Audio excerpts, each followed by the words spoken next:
Olá, seja muito bem-vindo e começa agora mais um ArrudaCast. E nesse mês de abril, a gente está passando por uma data muito especial. Nós estamos vivendo o Abril Azul, que é o mês de conscientização do autismo.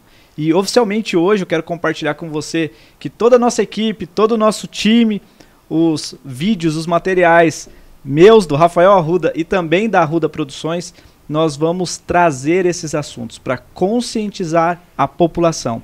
E é isso que a gente vai fazer no podcast de hoje. Para falar sobre esse assunto super importante, super especial, eu trouxe aqui duas pessoas super especiais. É o meu amigo Marcelo Germano. Fala, querido. Empreendedor, escritor, criador de eventos nacionais e internacionais e pai. E Nadel Godoy, que é produtora aqui da Arruda Produções e mãe também, mãe. Não é, Nadel? Com certeza. Olha só, seja muito bem-vinda. Obrigada, Rafa, um prazer. Marcelão e Nadel, é o seguinte, eu vou explicar antes pro pessoal saber. O Rafael tá pirando. Eu entrei aqui para ouvir sobre desenvolvimento pessoal, sobre comunicação, sobre inteligência emocional. O que a gente fala, na verdade, é sobre o ser humano, não é? E eu estava falando com a Nadel, Marcelo, nos bastidores aqui, que a gente vê muitas bandeiras sendo levantadas, muitas causas sendo levantadas, mas a gente vê, e eu já vou começar esse nosso papo aqui com uma crítica, a gente vê muita gente querendo surfar na onda de outras pessoas, talvez nas dores de outras pessoas, simplesmente porque é bonito fazer isso.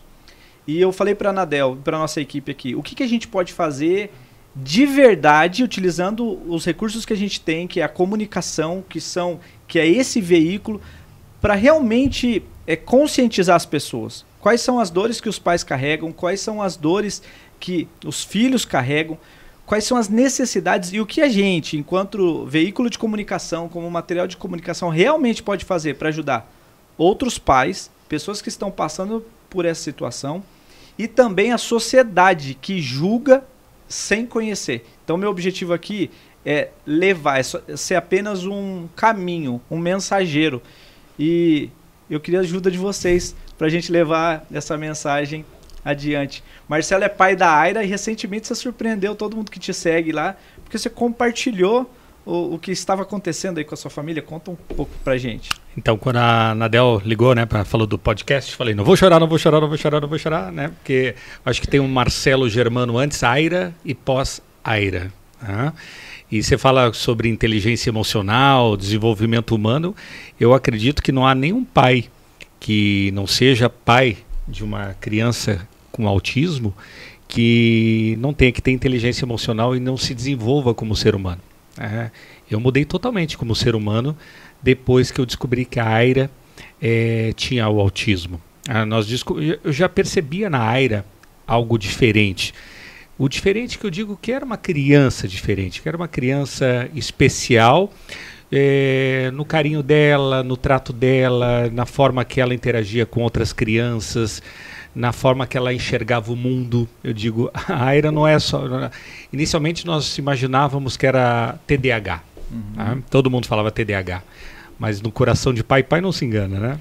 E eu percebi, não... Você já percebia que tinha algo além ali? Sim, já percebia que tinha algo além. E foi então que a gente tomou uma decisão, né? De investigar, de levar em especialistas, em psicólogos, na escola dela mesmo, profissionais que já têm essa experiência detectaram. Foi engraçado que na escola que nós levamos ela, teve uma situação que todas as crianças tinham um exercício que ela tinham que fazer uma escadinha com palitos. Aí tinham que fazer uma escadinha com palitos e 18 crianças fizeram uma escadinha de um jeito. E a Aira fez a escadinha totalmente do jeito dela. Né? E já começou ali a se detectar que a Aira tinha uma forma de enxergar. Tá? A gente não vê isso como um problema, mas não tem problema ser a única a fazer a escada de forma diferente. Mas nós precisamos saber como pai como lidar com isso. Como lidar? Eu acho que a maior angústia do pai é como lidar com essa diferença. Então é aí que a gente começou a buscar. E eu acredito que o maior choque para um pai é quando vem esse laudo de um especialista, olha, o seu filho tem um autismo entre nível 1 e nível 2, Tá? É o que nós detectamos. Ela é muito novinha ainda, 5 anos. O lado cognitivo dela ainda está preservado, isso está preservado, mas nós vamos ter que trabalhar isso. Então, é aquela notícia que você recebe, né, e que muda toda a tua vida. Você tinha uma vida muito dinâmica, viajando o Brasil Sempre, inteiro, fazendo sempre. eventos com milhares de pessoas. Sempre. E aí você estava contando nos bastidores que você mudou o lifestyle total. Sempre. Não está viajando mais, muito mais, e até começou a estudar psicologia, voltou para a faculdade. Sim, fui para a faculdade de psicologia para entender. Inclusive esse ano, eu acredito que daqui a 2 meses já vou participar de estágios. Né, vou ser um estagiário dentro do espectro autista, né, para entender como é que eu posso ajudá-la mais. Para entender como é que funciona tudo isso. Porque hoje existem muitas técnicas, né? Se você vai buscar, você fica até perdido. Um fala uma coisa, outro fala outra. E para que a gente não terceirize, sabe, Anadel e Rafael, eu acho que... não, eu tenho certeza hoje de tudo que eu já ouvi, o que a gente aprendeu, pelo menos lá em casa, é que nós temos uma grande responsabilidade na vida da Aira. Muito maior do que a gente imagina. Porque quando a gente estabelece ordem dentro da casa, o dia dela é melhor. O dia dela é melhor. Claro que isso é o básico que todo mundo fala, né? Ter a paz dentro da tua casa, ter uma espiritualidade melhor, uma série de coisas, isso é óbvio. Mas quando você se olha muito mais como pai, como mãe, diz, nós precisamos ter ordem, porque o que a criança, hoje uma pessoa com autismo precisa é previsibilidade. Sim. Eu ia falar esse termo. Quando você não dá, se você não dá previsibilidade, eles entram em crise. Então você precisa dar previsibilidade, então você precisa ter ordem. E é o oposto do seu perfil, né? Porque você lida muito bem com a criatividade, com a improvisação. Você pode observar que hoje eu falo muito mais com mansidão, eu estou muito mais tranquilo, porque a Aira está me ensinando isso, meu novo ritmo de vida. Então aquele Marcelo parece assim, eu me olho agora a cada minuto. Eu tenho que, sabe, retrocede. Você está mais jovem, Marcelo. Tô, né? Está mais jovem.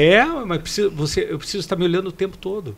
Eu não grito mais, que eu tinha o hábito de resolver as coisas no grito. Hoje, era uma forma de lidar.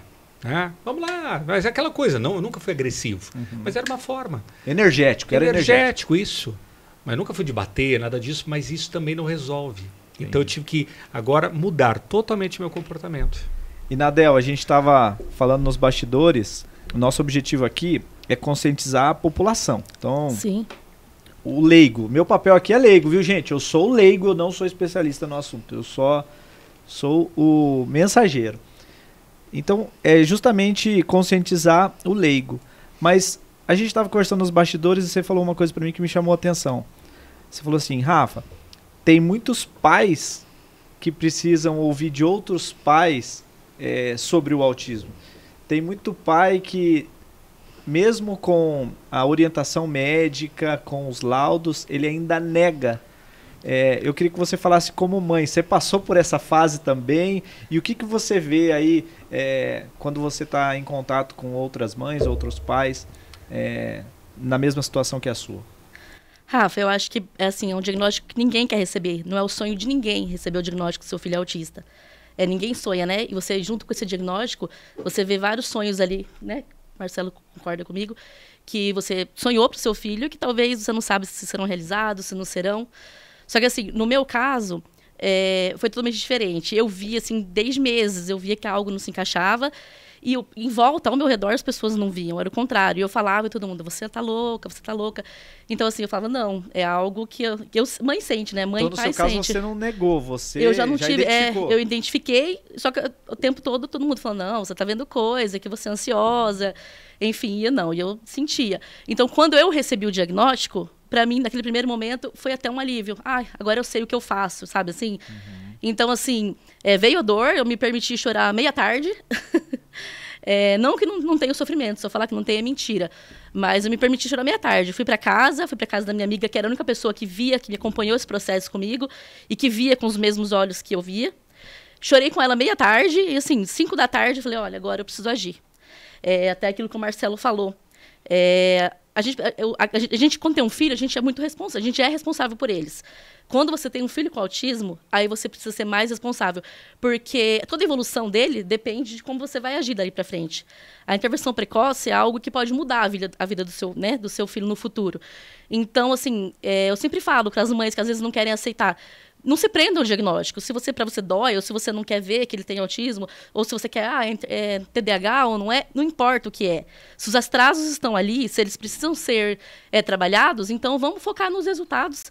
Então foi isso até que o médico, né, o médico falou para mim, olha, Nadel, sua filha, né, tem 2 anos, eu não consigo fechar um diagnóstico, não vamos focar no que ela tem ou o que ela não tem, vamos focar em trabalhar o que está atrasado. E foi aí, no dia seguinte eu já comecei, já coloquei uma agenda aí de intervenção precoce de 20 horas, mudou totalmente a rotina da minha família, da minha casa, da minha filha, mas o resultado está valendo a pena, e é isso que eu falo para as mães, não percam esse tempo, eu sei que a dor ela existe, mas não percam esse tempo, sabe, sofrendo, que você está perdendo um tempo de evolução, do que você pode fazer totalmente diferença na vida do seu filho. Agora, você me falou um negócio que, eu vou confessar, a Nadel falou meio, para não usar um termo aqui que não vai poder falar, meio brava. Sim. Porque muita gente chegava para você e falava assim, você tá louca, ela nem tem cara de autista. Exatamente. E precisa ter... Como é isso, Nadel? Como que é isso? Sim, eu escutei isso, sim. É verdade? A todo momento. Eu escuto isso a todo momento, eu acredito que o Marcelo também. Principalmente se você tem um filho, assim, nível de suporte 1 de autismo, ou seja, que tem um pouco menos de comprometimento, né? Então, não é algo que você realmente vê, né, a olho nu. As pessoas não percebem. Então, eu chego a todo momento, eu vou em todo lugar que eu vá, mas ela não tem cara. Rafa, já escutei frases do tipo, como assim ela é autista? Ela é tão bonita. Juro por Deus, já escutei isso. Mas ela é tão inteligente. Ela não pisa na ponta dos pés. Não pisa nas pontas. Nossa, exatamente, Marcela. Ela não pisa na ponta dos pés. Nossa, mas ela fala tanto. Eu acho que ela não falava porque você fala muito, não deixava ela falar. Então, assim, são frases, expressões capacitistas, que, assim, a gente ouve a todo momento e que às vezes não é nem por maldade mesmo, né, Marcelo? É falta de conhecimento, a gente mesmo. Eu confesso, antes de eu estar mais mergulhada nesse mundo aí, eu mesmo às vezes me pegava e falava, nossa, mas não tem cara. E você acabou absorvendo essa informação e isso se tornou uma verdade. Então, assim, para as famílias mesmo de pessoas que têm autismo não tem cara, ele não precisa aparecer. E a dificuldade de um não é a mesma do outro, ele só precisa de suporte. Cada autista precisa de um suporte diferente. E Marcelo, como que foi lá na tua casa? A Nadel, ela sempre identificou isso. Lá houve isso também ou houve alguma negação aí por parte da família? Não, eu acredito talvez dos avós um pouco, mas não que eles... Não acredito que não haja, mas tá tudo bem, não vemos nada. Mas eu e a Simone sempre percebemos que tinha alguma coisa. Então a gente está sempre correndo atrás, investigando, olhando, observando. E eu acho que a ficha cai quando você percebe depois de 3 anos, porque a diferença do IA para a Aira, o IA tem 8, a Aira tem 5, uma diferença de 3 anos. Mas a gente percebeu pelo nosso cansaço.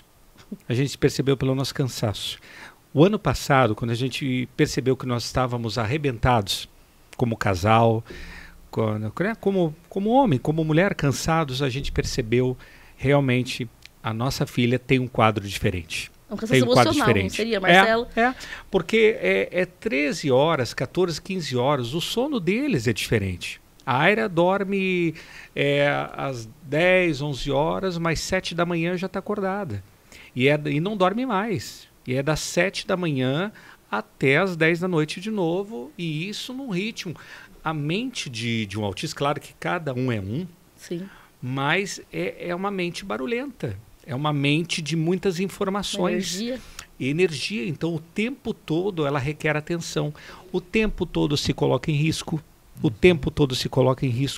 Nós moramos num local até seguro, mas que é uma casa colada à outra. Quando eu vejo, a minha filha já está na casa de um vizinho, já está na casa de alguém. E hoje, num mundo, né, onde nós falamos que é um mundo complicado, né, não todas as pessoas do bem, né, pessoas perigosas, você coloca tua filha ali que acredita que todo mundo é uma pessoa bondosa, né, daqui a pouco está na casa de um, está na casa do outro ali, brincando com o amiguinho, brincando com o outro, está dentro da casa de um e pode acontecer alguma coisa. Minha filha já caiu em piscina. Sabe, nossa, eu agora está tendo exposição nesse momento, eu já levei a área em exposição, perdi ela 2 vezes, sabe?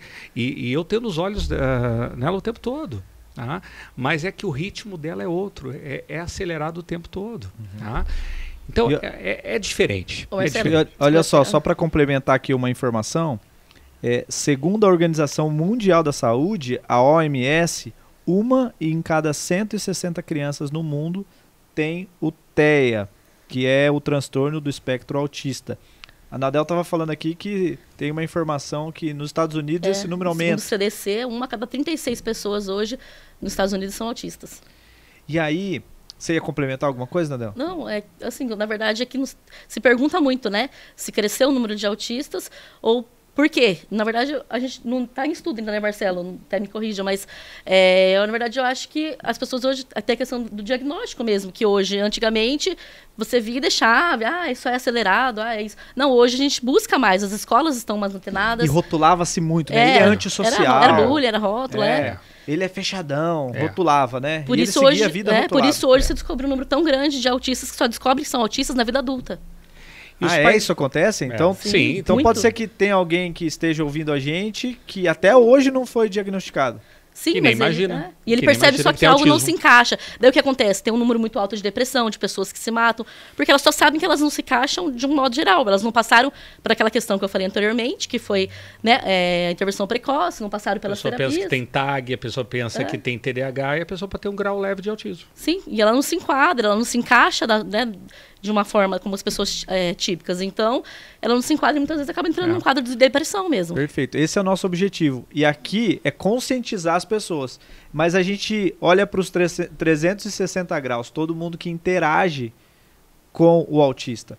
E aqui, Marcelo, agora você entrando na área da psicologia aí, e você falou do assunto emocional.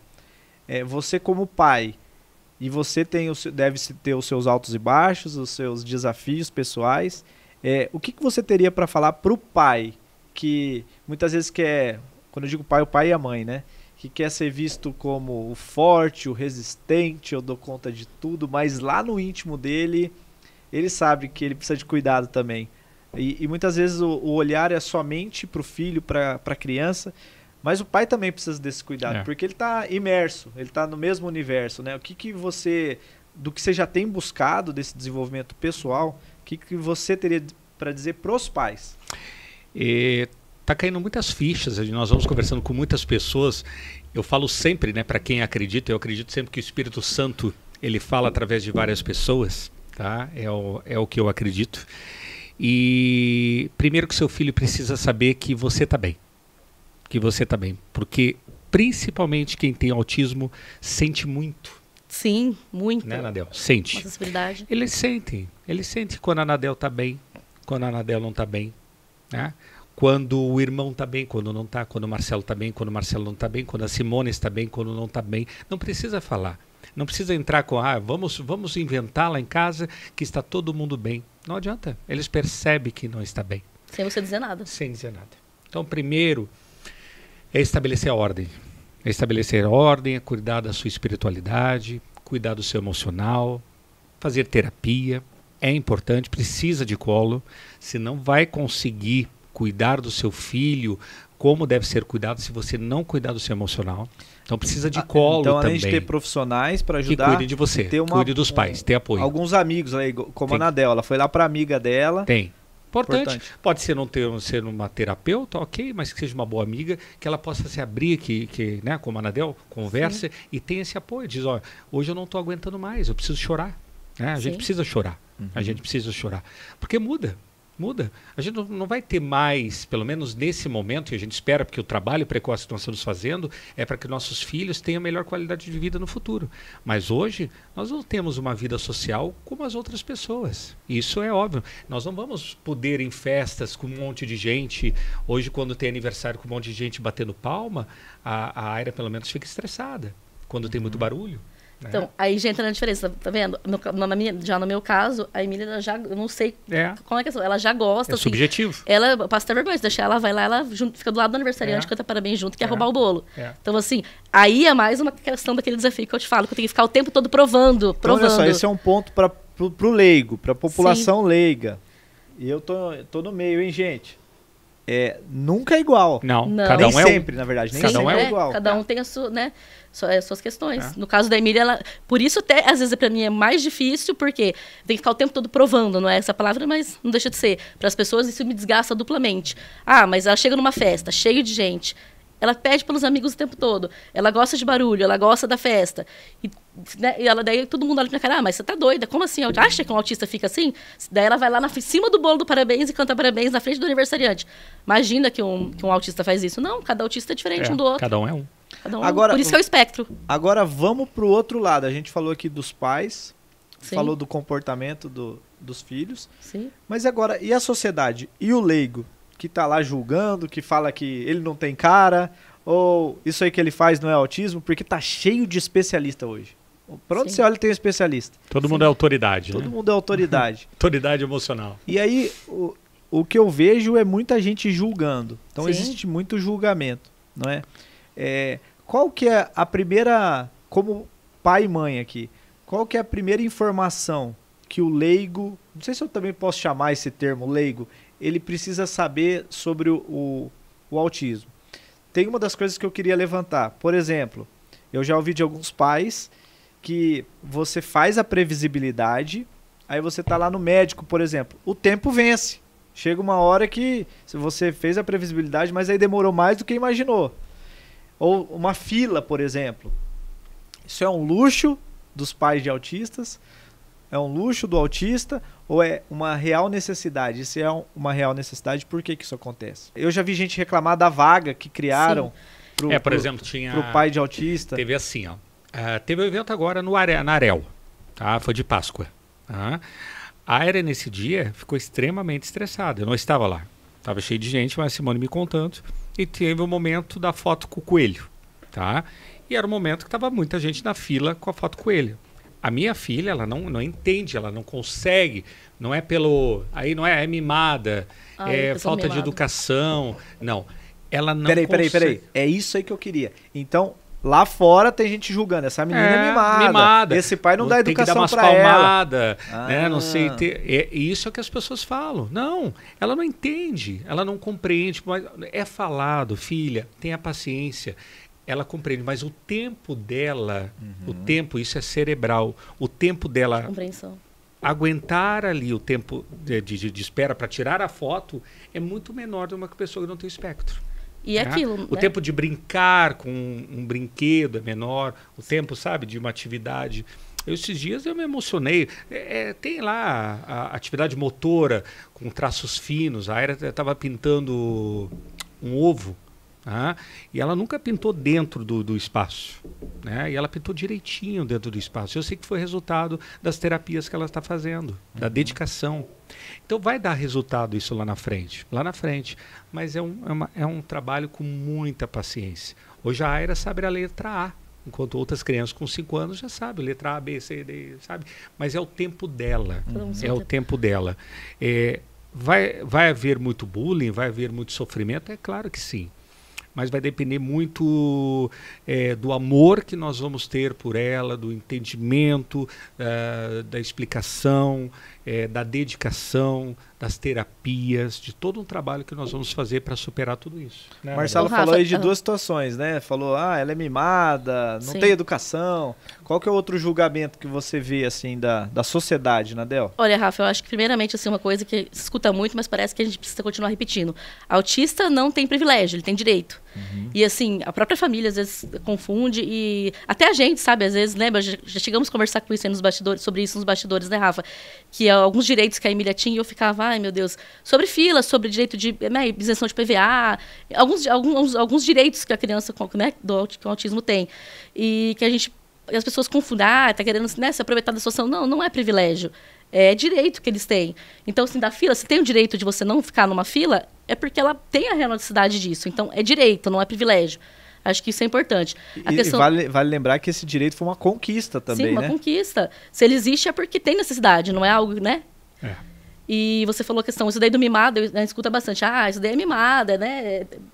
Acha que é birra, acha que a gente... Falta de não, eu escuto muito. Falta você falar não pra Emília. Não é falta de não. sabe? Muitas vezes não é. Realmente, o tempo de compreensão é diferente. E eu brinco assim, que é até engraçado. Eu sempre fui uma pessoa que eu tive pouca paciência para explicar as coisas para as pessoas. Eu tenho um ritmo acelerado, em que eu pego as coisas num ritmo acelerado, e eu sempre quis que todo mundo tivesse esse mesmo ritmo. E eu acho que quando Deus me mandou uma filha com autismo, acho que o propósito estava aí, em ter essa paciência. É muito parecido com o que o Marcelo falou. Então, assim, aqui eu escutei ele falando, eu me vi.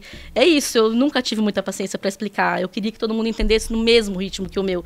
E a Emília tem o ritmo dela, e isso, assim, me esgota de uma maneira, mas ao mesmo tempo eu cresço dela de uma maneira e evoluo. Acho que daí, como eu veio com o intuito de fazer eu evoluir com todo mundo mesmo. Eles são luz, eles mudam a vida da gente. A Aira mudou totalmente a nossa casa, mudou a nossa vida, mudou a minha vida, mudou a vida do Ian, mudou a vida da Simone. Eu tenho certeza que tua filha mudou totalmente, totalmente. Né? Eles vieram com uma missão muito grande. Olha que interessante. Vocês dois me conhecem, vocês sabem que eu sou otimista, né? E é claro que vocês compartilharam o esforço que vocês vêm fazendo, a dedicação, as noites menos dormidas de vocês. Mas vocês chegam nesse ponto aqui falando dos ganhos de vocês, né? Sim. No que vocês estão se tornando pessoas melhores. Então, é possível crescer até num momento que seria adverso, Marcelo? É possível. São esses momentos de caos, né? Quando nós falamos o caos, que eu comento que esse momento racional que nós ficamos de preocupação, é a pré-ocupação, é a ansiedade. O que vai ser da vida da Aira? Como que vai ser? Será que um amiguinho não vai gostar dela? Será que não sei? Sabe? Isso vai nos desgastando demais. Sim. Então, quando a gente vai um dia de cada vez, eu acho que a gente vai levando a vida um pouco mais leve e vai ajudando eles também. Eu acho que o maior grande conselho dos pais é parar de racionalizar demais. Tá? A gente fica muito racional. Né? E quer tentar pensar também o que o outro está pensando. Será que o outro está me olhando com cara feia porque não quer brincar com meu filho porque tem autismo? Será que o outro, né, medo de ser julgado, medo de ser julgado? Então a gente tem que acalmar um pouquinho mais o coração, vamos lidar com muitas situações adversas, encarar um dia de cada vez, fazer a nossa parte. Teve momentos que eu comento, eles são muito sensíveis, eles são muito sensoriais. Tá? Eu comento, tem coisas assim que ninguém acredita. A Aira acordava muitas vezes lá em casa de madrugada para ir até o meu encontro, para passar a mão no meu rosto, e eram momentos que eu estava precisando de colo. E para você entender como eles percebem. E quando você comenta, eu estou bem, está tudo bem, e são coisas que nós comunicamos a ela em verdade, nunca mais aconteceu. Nunca mais aconteceu. Então, eu acho que a melhora dos nossos filhos depende também de nós estarmos bem. De nós estarmos bem. Sim. Você pode levar para terapia, porque a gente acaba sendo motorista de filho. Mãe Uber, né? Eu falo que eu sou mãe Uber, né? Não é isso? Sim. Semana toda. Você leva na ginástica, você leva no terapeuta tal, você leva na outra terapia. É muito mais, é um ritmo muito maior. Mas se nós fizermos o trabalho de pai dentro de casa e nos olharmos e mudar o ritmo da casa, dar mais paz, calma, tranquilidade, eu acredito que 80% do resultado é o que está sendo feito dentro de casa. Maravilha. Sim. Gente, olha só, demos o primeiro passo aqui hoje. Vou pedir a mensagem final para cada um de vocês e quero convidar você também que está aqui assistindo para deixar a sua mensagem de conscientização para quem não sabe nada sobre esse assunto, aquela mensagem de conscientização para quem talvez está julgando por não saber, aquela mensagem de conscientização para quem tem alguém na família passando por isso. Nosso objetivo aqui é ser o transporte, o condutor da mensagem, para realmente fazer a diferença na sociedade em que a gente está vivendo e ajudar de verdade quem realmente está precisando. Então, Nadel, quero começar com você. Primeiro eu quero saber para quem que você quer deixar sua mensagem. Ó, tem opções, tá? Para os pais ou para a sociedade em geral, que são os leigos, ou para os familiares. Quando eu falo familiar, estou falando vó, tio, tia, de um autista.